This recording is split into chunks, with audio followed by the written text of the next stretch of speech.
We come to the third treatment, and a drug which a lot of people are getting very excited about. It was discussed at the recent Charité University Berlin conference, and it's called daratumumab. Now, daratumumab, very interestingly, has come out of the Norwegian group, the same people who did the rituximab. And so they were looking for a drug that could help with the autoantibodies that would be more targeted with less cytotoxicity, less side effects.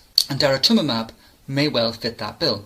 And what it does is, unlike rituximab, which kind of just targets a range of B cells indiscriminately, daratumumab targets B cells and also other cells which specifically have a higher quantity or production capacity of autoantibodies. So it's much more targeted, and it also has less of a side effect profile. So what the Norwegian group has done, this is not actually talked about in too much detail in the Scheibenbogen paper, but in the recent conference it was discussed. They've done a small study in 10 ME-CFS patients, which found that 6 of those patients essentially recovered from using daratumumab. Their short-form physical functioning assessment essentially doubled over the course of the treatment, bringing their scores to within normal range.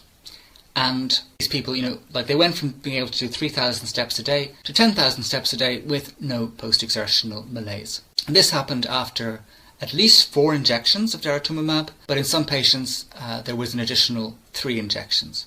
And now, 3 years after this study, 3 or 4 of these patients remain in full remission from ME-CFS, 2 or 3 remain in partial remission, and some of those are going to be getting further treatments. So this is a really interesting possible treatment approach.